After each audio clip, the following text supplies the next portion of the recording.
Hello and salam everyone. Haarris here, you know what it is. It's the JAMS Weekly Football Show, and guess what? I'll be joined by sports blogger and fellow JAMS athlete Omar Yusuf for the foreseeable future. Welcome, Omar. What's going on, man? Thanks for having me. Happy to be here. No problem, no problem. I've been looking for a partner for a while, ever since Kyle left. But yeah, it's just always easier to have someone converse with you instead of just staring into your laptop. So I'm happy you're here. Yeah, I mean, you've told me before you've been looking for friends, so yeah, give you a little tryout. Yeah. What's going on? All right, not much. I mean, you know, Joe, it's a basic thing. We start off with the power rankings first. And you know what? I'll let you kick it off this time. Okay. So up the top, I got Booten. You know, don't want to regurgitate everything you've been saying and Omar Abessi was saying in the other weeks, but since my first time, my view of them, I think Brandon or Ardell are probably the two best athletes in the entire league. In terms of two-way athletes, offense and defense, you know, positional versatility. Brandon might be a better wide receiver than he is a quarterback, and he plays quarterback and still might be the best quarterback in the league. But they also have probably the most together core with Jason DeCandia, Ahmed Farag. You could count on them more than any other team in terms of showing up to games, game plan. They just seem the most like connected unit with the most chemistry. All right. And yeah, so I like how they beat the Spartans. They use their finesse. And like, I know they can hold up against them because the Spartans are a strong team. They're really strong in the trenches. But yeah, they play to their strengths. That's what they do. They don't try to adjust to other teams. They make teams adjust to them. They play their own game and let the results come out from that. Yeah, definitely. They're the only team with more than 3 wins so far. And one thing to know is like they're actually missing Admiral. I don't know how to say his last name, but he did something wrong with his hand, and he won't be able. Oh, really? Big loss, yeah. Oh, Farag, Ahmed Farag or Farag, the DN tight end Bubis. Yep, Bubis. Yeah, all right. Oh, that's one of their main core to me. Him with DeCandia and Brandon Ardell. And I'm sure I'm forgetting a couple names, but yeah, that's a big loss for them. He's a big high motor guy for them, makes plays. Yeah, probably. I think I had him as my defensive player of the year because he was leading the league in sacks and tackles. But that's booming. What about the Hurricanes? I have them on my number 2 spot. I have them as my number 2 as well. I got a firsthand look at them this past week. I know they have a lot of new faces coming in, and I actually have to say that new quarterback of theirs, Matt Carroll. Yeah, that's his name. Extremely impressed with him. You know, he was throwing some great balls into the wind. It was really bad weather. He just had, you know, a great grasp for the game. They had a nice little 1-2 punch of him and Collis where they were playing off each other. And he's a dynamic open field runner. There'll be a team that we'll have to deal with for sure. Yeah, man. I really like actually watching Matt Carroll play. He's just like enjoyable to watch. But yeah, I was actually surprised I put Hurricanes at number 2 because like I started with them really low in power rankings at the beginning of the season, and now they're this high up. Well, yeah, understandable. Nobody really knew, you know, what they were coming into the season with. We thought the team was gone, and then we heard they got some new guys and they're piecing it together. Nobody heard of Matt Carroll, and you know, he might be newcomer of the year. He's definitely in the running for that. Probably. All right, let's move on to number 3. I have Swag here, but that's just because they got blessed with the bye week. What about you? I actually have Dime City there. Okay. We face Swag, and Swag, you know, is a top team, but I'm not sure yet where like their, you know, overall team commitment is. I know they've had attendance issues and injury issues. It could just, you know, they might get it all together and, you know, put a championship run together. But I put Dime City ahead of them. You know, they're on a 3-game winning streak. They're rolling. I've only got to see them play a little bit in person this year, but just from my perspective, our first 2 years with the Knights, they beat us both years in the playoffs. Both games were tight. First one was like quadruple overtime. Yeah. And they're just one of those teams that in an actual good way, they're like a front running team. When, they're going good, they have that great team camaraderie and they can like keep rolling and having fun and keep the winning streak alive. So like once they get going good, they're going to be tough to beat.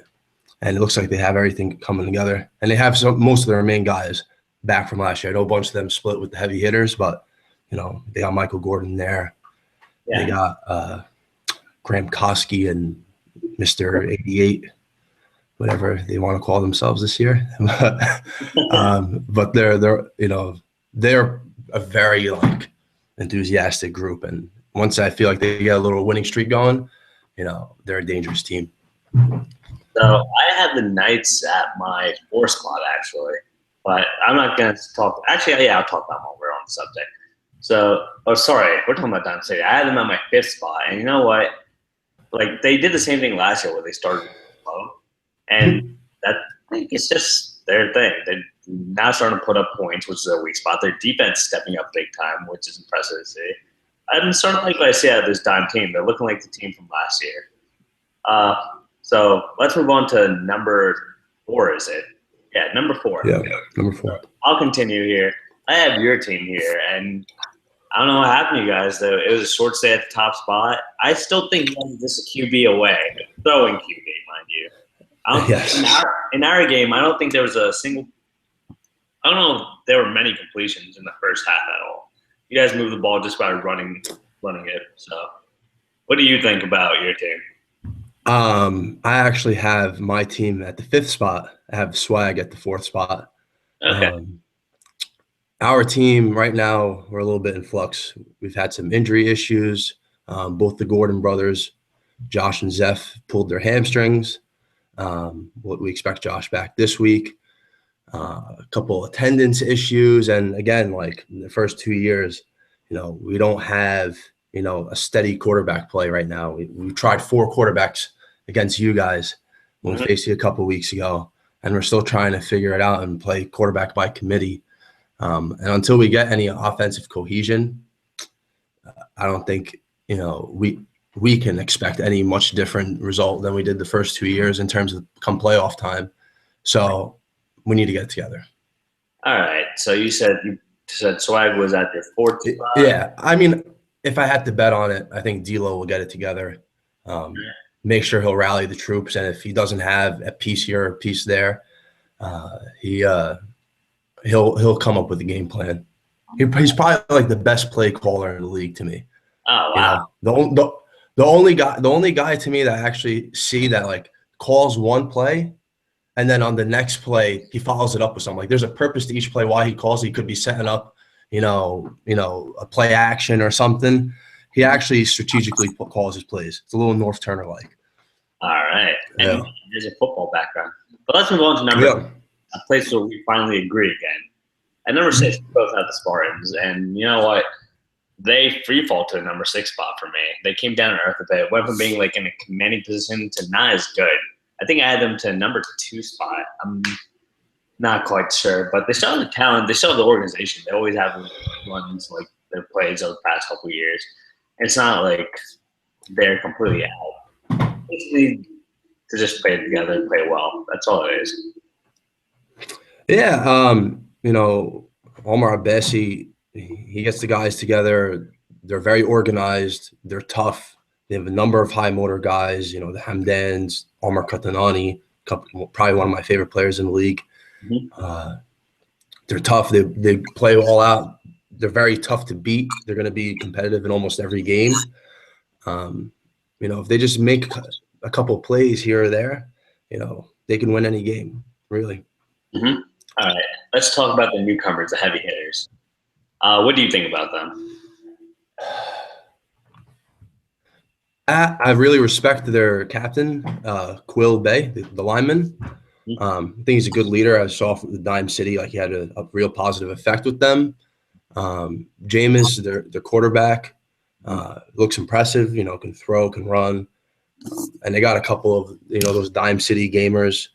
And that newcomer, Kaim Bell, he looks very serious. Yeah, he's good.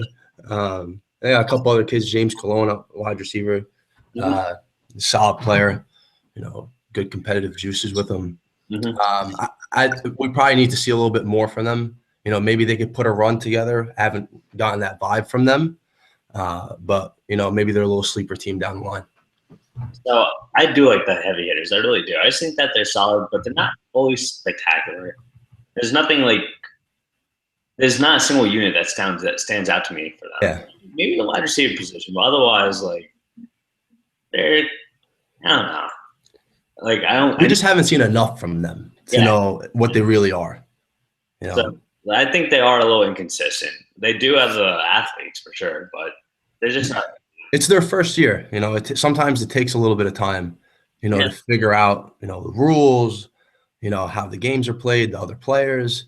Maybe if they find their footing, it's a team we might have to watch out for. All right, so let's move on to number 8. Who do you have there? I have Union. Oh, okay. Wow. I would honestly have them higher. They beat Booton, but is there attendance issues going on? What's the, Jekyll and Hyde? I think they act with them. Attendance issues. I just also think they're a bunch of older guys, but they don't really recruit that much. They don't go outside for talent.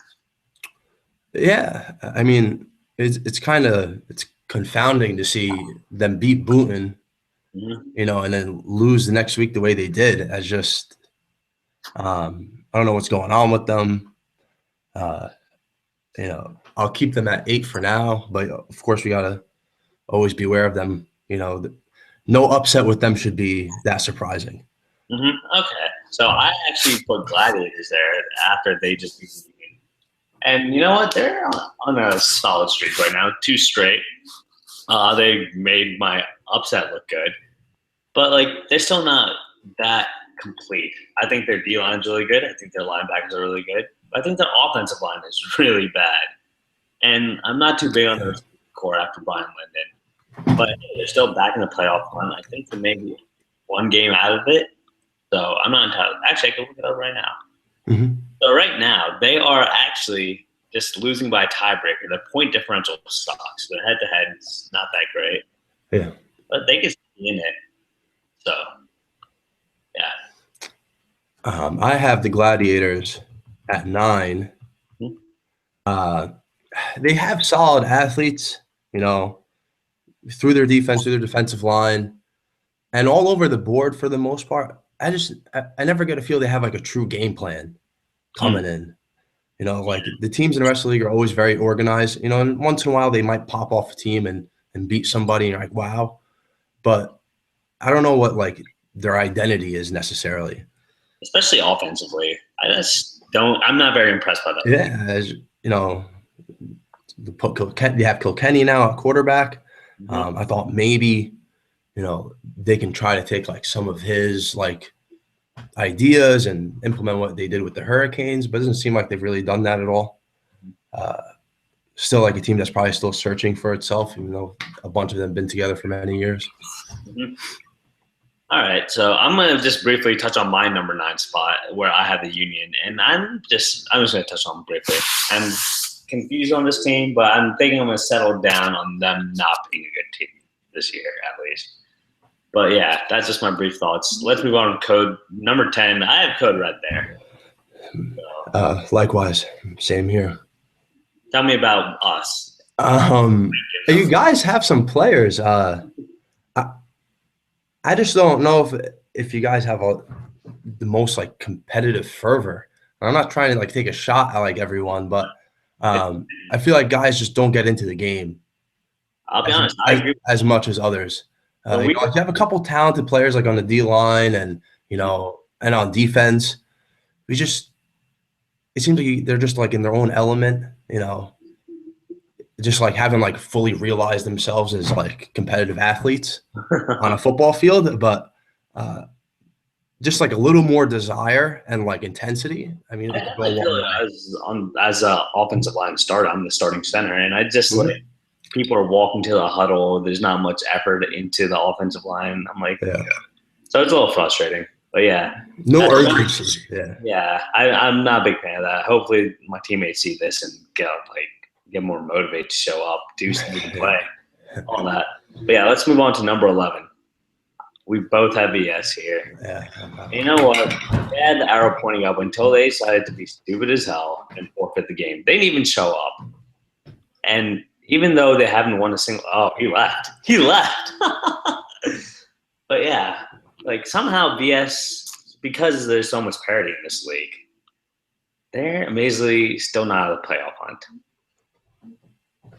Omar, you come back now. It's over. Wait, do I have to actually show up and review them? You know, didn't they forfeited last week, right? Apparently no one showed up. So, I mean, listen, you know, tongue in cheek, in all seriousness, like, you know, they looked promising the week before, obviously. Yeah. And, you know, they always seem to have like a couple guys that are, you know, serious players. But, you know, not just for themselves, but just for the league in general, you know, for keeping the league functioning properly and its merits staying up, we need to have everyone show up. Yeah. And, like, they're trying – I know a lot of those guys are trying to gain respect, for, you know, as a team. Just show up. You know, you made a commitment. You guys all paid. Just do every week. It's only 10 games. Yeah. Get a bye week. Just plan and organize better. Won't be playing football forever. Yeah, definitely. All right. So that's it for our power rankings. You know what? We got a little bit of questions in the mailbag. We do? Yeah. So, why'd you send them to me? Well, to be honest, I just got them myself. I was checking them. So, yeah. You just checked them now. That's about 10 minutes, yeah. Yeah. I want to be an honest thing. So, here, what's the most entertaining player in the league for you? Who do you like watching the most? I mean, just in general in sports, I always like the smaller guys. You know, myself, like I'm a big, tall guy. It's just something different. So like I always appreciated the little guys. Okay. So like I liked Iverson a lot. I liked Wes Welker a lot. So Michael Gordon, the Dime City running back. You know, every time he touches the ball, I just want to see something cool. Omar from the Spartans. You know, I respect them. You know, they play hard. You know, little guys with big hearts for sure. Okay. So I think I've had a lot of this, like Mike Gordon for sure, because he could take to the house at any time. Right now, I really like watching Kareem Bell, man. That guy, yeah, he's good. He's a receiver. He can just pluck it out the air. Yeah. Best JAMS player this year? Brandon? Yeah. Okay. So for me, I actually had Farag there. So and he was a receiver too, as a tight end. So sure. Farag Bubis. All right. And here's some other questions I got. Who does Boone Bounty Hunters see as the biggest threat to repeat? Who do you think is that? I mean, selfishly, I don't know where the objectivity is. I would think the Knights. I would think our team. Swag for sure. I think Swag will really bear down come playoff time, and get everyone together and get their game plan going. But the Hurricanes are very, very intriguing. That Boone's going to have to watch some film on them or watch them in person a little bit, because I think their quarterback's very impressive, and that momentum can keep going even more. Okay. Well, next question. Will Dime continue to win? Are they for real? I say yes, just off their history, once they get going a little bit, like I said, like in a positive way, they're front runners. They feel good about themselves. They can continue to win. They're on a good roll right now for sure. All right. So we're going to go back and answer some later because we're running long in this video. We're about 20 minutes in. Yeah. Let's move quickly on to our predictions for this week. So we'll start off with your team first. Knights, you guys are 6.5-point favorites to the heavy hitters. Would you like to comment on that? No. We'll figure it out in about 15 hours. All right. So I have you guys winning 12-0. What about the Swag? Swag is 8.5-point favorites. Yeah, I'll probably take the points on that. Okay. I feel like Union after last week, I don't see 2 weeks in a row that they're gonna actually have like either attendance issues or lay a couple eggs. So I'll still take swag. Mhm. I'll say I'll say 18. I'll say 19-12. Okay, so I had Swag winning this one 27. And I think one thing that I haven't fully touched on this season at all is Manny Sweeney being a really dominant this year as a receiver. I think he leads the league in a lot of like receiving categories. So I'm impressed by him. Yeah, definitely. I've always thought they should use him even more.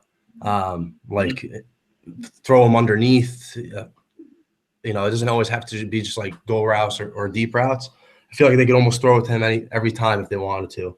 I know D'Lo wouldn't be happy about that, but like I feel like they could take advantage of having Manny on their side a little bit more. All right, so then we have Spartans as 7.5-point favorites to the Gladiators. I'm with you. I see what you had. Okay. I'll probably say 6-0. Oh, okay. It could just be the difference of a 2-point conversion or a 1-point conversion, but So we I'll both say 6-0. Spartans winning 6-0. And I just think it's going to be a defensive slugfest. That's a tough game with both strong defensive lines. I just think the Spartans offense has a little bit more to offer. Yeah, definitely. They'll come out on top. And I want to say it's the last game, but I'm also skipping out on my own team. It's Code Red against Dime City, and the spread is actually on the spread in front of me. Oh, give me a second. So Dime City is 9.5-point favorites to us. I'm not going to comment on this, so it's on you. I know. I'm thinking they'll cover. Okay. So I'll give Dime City 18, Code Red 6. Oh wow. Okay. So last game, Boone Bounty Hunter 6.5-point favorites to the Hurricanes. I have that as a bit of a slugfest. So I'll put it as 30-24. Oh wow, shootout. Yeah. So I have it as 19-14 Boone. Wait, you didn't say your winner. 30-24 Boone. Oh, okay. Yeah. Wow. So we both have Boone winning. This is a matchup of the top two teams. Probably the game of the week. All right, Omar, that's it from me. Anything about you? Any closing statements? No. Watching the NBA this week? Oh, of course. I started off as a Warriors blogger back in like 2011, 2012. This is when the team was just coming together. Steph hurt his ankle. So yeah, the first game of the season. 50% of their current fans probably didn't even know the team in 2011 and 2012. Yeah, I mean, I was stuck watching Ish Smith for like ever. And Monte Ellis, yeah. Yeah, Klay Thompson was Clunk Thompson back then. But yeah. So, no, the first game of the season didn't go the way I wanted, but hey, we got 81 more, right? Yeah, I know. I'm a Knicks fan, so. I actually think you guys will be good this year, so. We'll see. All right, man. All right. I guess that's goodbye for this week. We'll see you guys next week. Looking forward. Thanks, man.